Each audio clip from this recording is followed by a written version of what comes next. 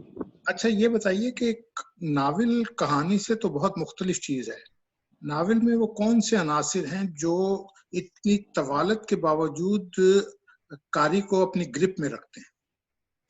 Novel کا plot, novel کی کردار سازی، اور ناول کا جو تھیم ہے. دیکھیں، دو تین چیزیں ہیں جو میری نظر میں ناول کو بڑا بناتی ہیں. سب سے پہلے میں اس ناول کی طرف ہاتھ بڑھاؤں گا جس کا تھیم مجھے پسند ہے. یعنی اگر وہ ناول میرے، جیسے میں نے پہلے عرض کیا، میرے اصلی موضوعات کو نہیں چھیڑتا، جو مجھے ایک نئی دنیا میں لے کر نہیں جاتا، یا وہ مخفی دنیا جو میری نظروں سے اوجھل ہے وہ مجھے دکھائی نہیں دیتی، تو میرے لیے وہ ناول بیکار ہے.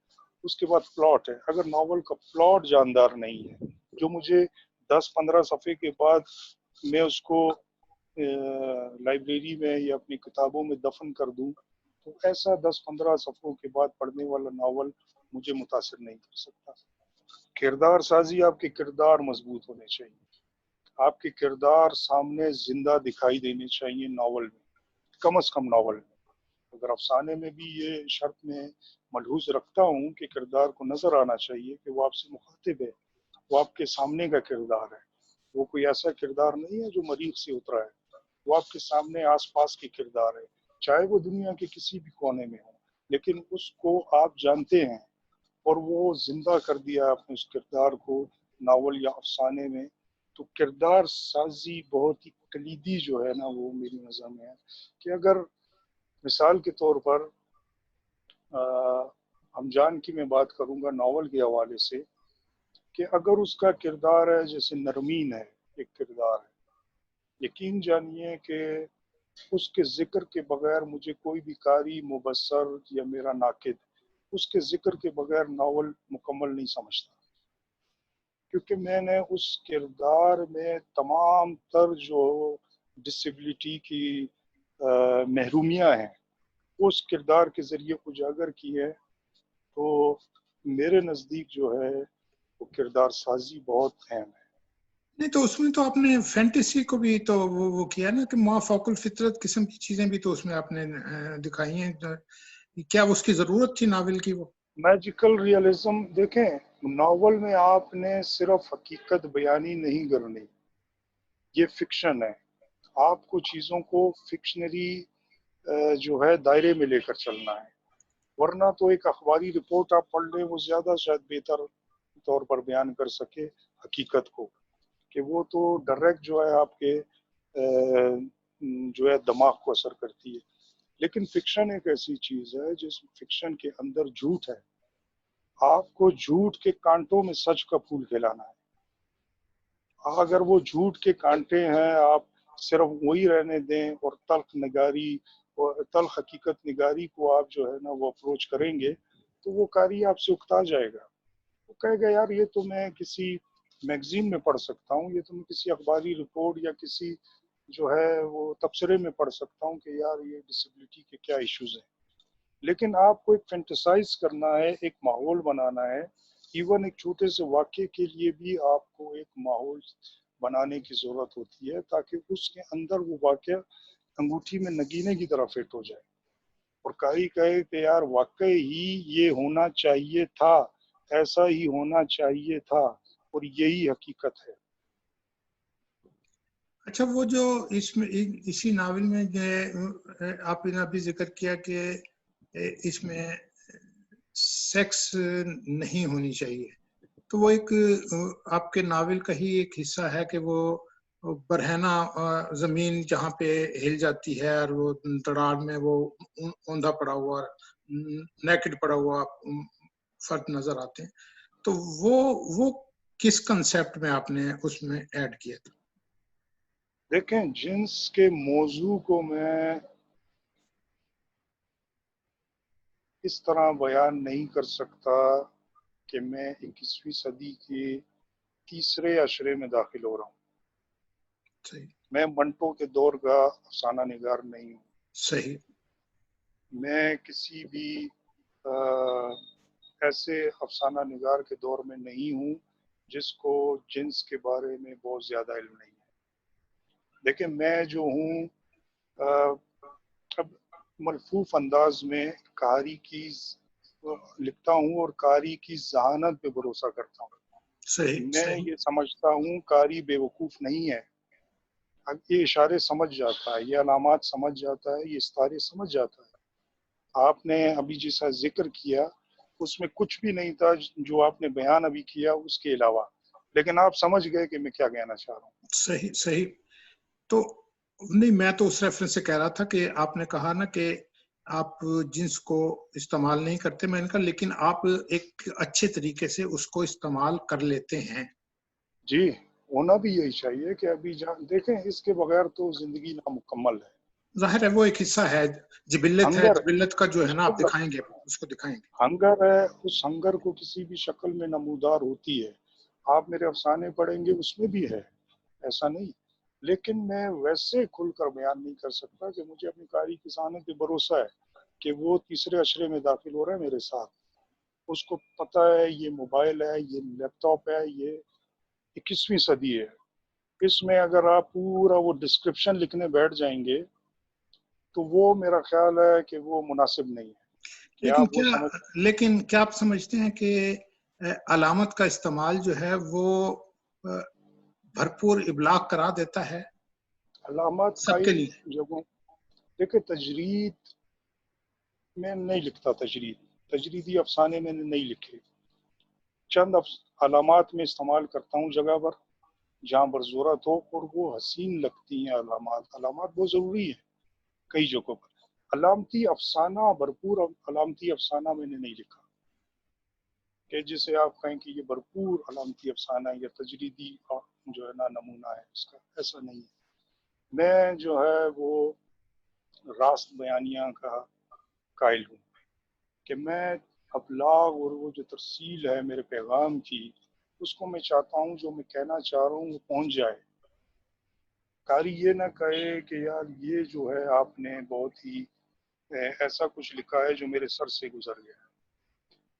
اس میں دو باتیں مطلب ملحوظ رکھنی چاہیے. ایک یہ ہے کہ وہ جو لوگ علامتی افسانہ لکھ رہے ہیں، تجرید لکھ رہے ہیں اور پسند بھی کرتے ہیں، ان پہ کوئی قدغن نہیں ہونی چاہیے. جیسے آج کل یہ پاپولر فکشن اور فلانا لٹرلی اور ادب عالیہ کی جو ایک بحث ہے، یہ بھی ایک مطلب ہے مجھے مذاکرہ خیز سی لگتی ہے کہ یار آپ قدغن نہیں لگا سکتے. اگر کوئی پاپولر فکشن لکھ رہے لکھنے دیں. ویسٹ میں نہیں لکھا جا رہا پاپولر فکشن، لکھا وہاں پر جاتا ہے. دونوں مطلب دیکھیں نا، یونرا کی بات ہے.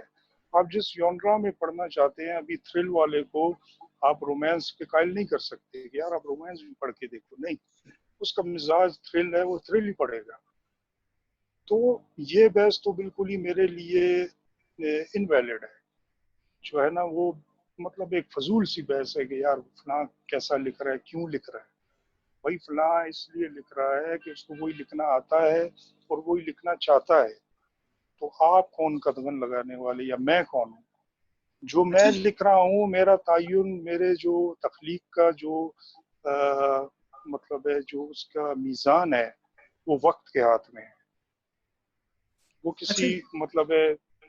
جی میں یہ پوچھنا چاہ رہا تھا کہ ایک جو آپ نے تو خیر اس طرح کا، آپ نے تو لوکیل کو دیکھا، اگر آپ بلوچستان کے پس منظر میں بھی لکھیں تو آپ آج کے رائٹر ہیں، تو اگر ماضی کا جو لوکیل ہے وہاں کا، اس میں اگر آپ لکھنے بیٹھیں کوئی چیز، تو کیا اسے لکھا جا سکتا ہے؟ آپ اس کے ساتھ انصاف کر سکیں کہ جو پرانی جو وہاں کی قدیم تہذیبیں ہیں، اگر آپ اس کو آج کے دور میں لکھنے بیٹھیں تو ہاؤ اٹ از پاسبل کہ آپ اسے اس پس منظر میں لکھ سکیں؟ تہذیبوں کا آپ نے ذکر کیا تو 100 سال وفا کا جو ابتدائیہ ہے وہ مہرگڑھ کی تہذیب سے شروع ہوتا ہے. ہمارے ہاں دیکھیں، تاریخ، بلوچستان کی تاریخ پر کتابیں لکھی گئی ہیں. فکشن میں مطلب ہے جیسے آغا گل صاحب ہیں، وہ بلوچستان پہ لکھتے ہیں، اسی طرح دیگر دوست بھی ہیں جو بلوچستان پہ لکھتے ہیں. لیکن جس تناظر میں آپ بات کر رہے ہیں کہ ماضی میں بیٹھ کر، تو بالکل لکھا جا سکتا ہے، کیوں نہیں لکھا جا سکتا؟ مطلب ہے اگر دیکھیں موہنجو داڑو، ہڑپا اور دیگر تہذیبوں پر لکھا جا سکتا ہے، یونانی جو ہے وہ اس کو، یا چائنیز جو ہے اساطیر کو جو ہے آپ فکشن کا حصہ بنا سکتے ہیں، تو وائی ناٹ بلوچستان؟ تو نہیں، میں یہ بلوچستان نہیں پہ کہہ رہا، میں یہ کہہ رہا ہوں کہ لکھا جا سکتا ہے، بالکل لکھا جا سکتا ہے، لیکن میں یہ کہہ رہا ہوں کہ وہ چیز جو آپ نے دیکھی نہیں ہوئی، اس کو امیجن کر کے آپ اس کو لکھ رہے ہیں، تو آپ اس کو کیا قاری کو یقین دلا سکیں گے کہ یہ کچھ تھا؟ یا آپ کے سوال کا جواب میں تاریخی حوالوں سے شروع کرتا ہوں کہ تاریخ کی کتابوں سے ہمیں جو معلوم تاریخ ہے دنیا کی معلوم ہوتی ہے نا. ہمارے پاس تو کوئی ذرائع نہیں ہے کتابوں کے سوا. آپ مجھے بتا دیں ہمارے پاس اور کیا ذرائع ہیں کہ جو تاریخی کتب کے علاوہ، جو سال بہ سال، قرن بہ قرن، صدی بہ صدی چلی آ رہی ہیں. نہیں، آپ ٹھیک کہہ رہے ہیں. تخیل جو ہے نا سر، جو فکشن نگار کا تخیل ہے وہ مضبوط ہوتا ہے. اگر تخیل کے آپ کے جو گھوڑے ہیں وہ آپ دوڑا نہیں سکتے ماضی میں، اور وہاں سے کوئی ایسا گھور نکال کے نہیں لا سکتے، تو آپ فکشن نگار ہی نہیں. جی، فکشن نگار کا کمال، فکشن میں یہی نگار کا کہنا چاہ کمال رہا تھا، یہی ہے. میں آپ سے یہی پوچھنا چاہ رہا تھا کہ ناول لکھتے ہوئے امیجنیشن کی کیا اہمیت ہے؟ یہی اہمیت ہے کہ جو تخلیق نگار ہے، جو تخلیق کار ہے، اس کا جو تخیل ہے وہ اتنا مضبوط ہونا چاہیے کہ وہ یہاں بیٹھا ہوا کسی بھی زمان و مکان، تاریخ، کسی بھی ملک کا جو ہے وہ سفر کر کے لوٹ سکتا ہے. جیسے مثال کے طور پر میرا یہ جو ابھی افسانوی مجموعہ آیا ہے، اس افسانوی مجموعے میں میرا ایک افسانہ ہے، چار چناری کا چوتھا چنار، جو سراسر کشمیر پر لکھا گیا ہے، اور انڈین کشمیر کی بات کر رہا ہوں. اس میں ڈل جھیل کا ذکر ہے، جس کے وسط کے اندر چار چناری کا ایک چھوٹا سا جزیرہ ہے، جس کے چار کونوں پر چار چنار ہیں. میں زندگی میں کبھی ڈل جھیل نہیں گیا، میں کبھی شکارے پر نہیں بیٹھا، میں نے کبھی ان کو چھو کر نہیں دیکھا ان درختوں کو، لیکن میں نے اپنے تخیل کے زور پہ پورا افسانہ لکھ دیا، اور اس کو میں پورا فکشنائز کر کے اور کہانی اس کے اندر پرو کے تو میں نے افسانہ بن دیا. تو تخیل اگر آپ کا جو ہے وہ مضبوط نہیں ہے، آپ چیزوں کو سرسری طور پر دیکھتے ہیں اور گزر جاتے ہیں، تو آپ تخلیق کار نہیں ہیں، آپ فکشن نگار نہیں بن سکتے. اگر آپ کوئی چیز دیکھ کر، کوئی امیج دیکھ کر رک جاتے ہیں، تب جو ہے وہ امیج آپ سے کلام کرتا ہے۔ صحیح صحیح۔ اچھا یہ بتائیے، آپ ناول میں مکالمے کے استعمال کو کتنی اہمیت دیتے ہیں؟ ڈپینڈ کرتا ہے سٹوری پہ، آپ کی کرداروں پہ۔ دوبارہ میں کردار نگاری پر آتا ہوں۔ اگر کردار آپ کے سٹوری کا تقاضا یہ کرتے ہیں، سٹوری یہ تقاضا کرتی ہے کہ آپ کے کردار کلام کریں، مکالمہ کریں، تو پھر وہ ناگزیر ہو جاتا ہے۔ پھر اس کو آپ جو ہے نا، وہ اگر نہیں کروائیں گے مکالمہ کرداروں کو، تو شاید قاری اس طرح سے آپ کا پیغام، دیکھیں کچھ باتیں ایسی ہوتی ہیں جو آپ کرداروں کے منہ سے کہلواتے ہیں، اور وہ اس کردار سے ریلیٹ کر کے قاری کے ذہن پر دو اچھا بن کر اثر کرتی ہے کہ یار یہ نہیں، یہ کردار کہہ رہا ہے۔ اگر کردار مضبوط ہے، میں دوبارہ کہتا ہوں، اگر آپ کا کردار مضبوط ہے تو وہ آپ کی فکر چینج کر دیتا ہے، وہ آپ کے افکار میں تغیر، آپ کے افکار میں طوفان برپا کر سکتا ہے۔ اور ایسا ہم نے کئی ماضی کے جو ہے نا وہ فکشن میں دیکھا ہے، جنہوں نے آپ کا جو ہے وہ دماغ پلٹ دیا، آپ کا انقلاب لے آئے آپ کی سوچ کے اندر۔ تو یہ تمام فکشن کا کمال ہے، کرداروں کا کمال ہے، ان کے منہ سے نکلے ہوئے مکالموں کا کردار ہے۔ ویسے تو آپ ایک بڑا کمال کرتے ہیں کہ آپ جو آپ نے رد کر دی ہے شاعری، تو شاعری کا جو جوہر آپ کے اندر ہے، آپ کے ناول پڑھتے ہوئے ایسے لگتا ہے بعض فکرے اس طرح ہوتے ہیں جو نثری نظم لگتے ہیں، تو یہ تو آپ کا ایک کمال ہے نا، اس کے اندر شاعری کا بڑا بھرپور استعمال کرتے ہیں۔ کرشن چندر کی ابتدا رومانی افسانوں سے ہوئی، تو منظر نگاری کرشن کے ہاں باکمال ہے، وہ پینٹ کر دیتا ہے آپ کے سامنے پورا منظر۔ تو علی سردار جعفری نے کہا تھا کہ کرشن چندر جو ہے وہ نثر میں شاعری کرتا ہے، تو یہ اس کی خامی نہیں، کمال ہے کہ یہ آپ کے نہیں، سامنے منظر کھڑا کر دیتا ہے۔ میں خوبی کی بات کر رہا ہوں۔ ہاں، میں آپ کی اس کی بات نہیں کر رہا کہ خامی یا خوبی کی۔ کچھ حلقے ایسے ہیں جو اس کو خامی مانتے ہیں، اس کو کہتے ہیں کہ یار یہ خامی ہے، لیکن جب میرا خاص کر رمضان کے اندر ایسا آپ کو تاثر ملے گا کہ میں نے نثر میں شاعری کی ہے اور اس کے کچھ ایسے فکرے ہیں، تو اس میں کچھ نے کہا بہت اپریشیٹ کیا، جیسے خالد شریف صاحب کے یہاں ماورا سے چھپا تھا دوسرا ایڈیشن اس کا، تو انہوں نے کہا کہ بھائی بہت کمال کی ہے اور آپ نثر میں شاعری کرتے، انہوں نے فلیپ لکھا تھا اس کا۔ تو مطلب ہے یہ بھی ایک ہے دیکھیے یہ استعمال ہوتا ہے، خامی۔ اور کیونکہ دیکھیے ایک حامد سراج مرحوم نے کی کتاب تھی میاں، جی، انہوں نے ماں کا جو نوحہ لکھا ہے، اس میں انہوں نے نثر اور شاعری کو مدغم کر کے جو خوبصورت چیز لکھی ہے، تو وہ اپنی مثال آپ ہے۔ تو شاعری کا استعمال جو ہے جب آپ کر لیتے ہیں، ویسے تو ماشاءاللہ آپ نے عطا شاد کی جو ڈائلاگس ہیں اس میں سے جو آپ نے یہ نکالا ہے نام اس کا 100 سال وفا کا، تو انہوں نے بھی تو یہی کہا تھا نا کہ میری زمین پر ایک کٹورے پانی کی قیمت 100 سال وفا ہے، آؤ ہم بھی پیاس بجھائیں اور زندگیوں کا سودا کر لیں۔ جی، عطا شاہ کی نظم ہے، نظم۔ تو یہ اس میں سے آپ نے اس کو اخذ کیا، تو یہ بھی تو بہرحال، اور پھر آگے آپ نے اس میں بہت سارے فکر اس طرح کے ہیں جو شاعری کی زمرے میں آ جاتے ہیں۔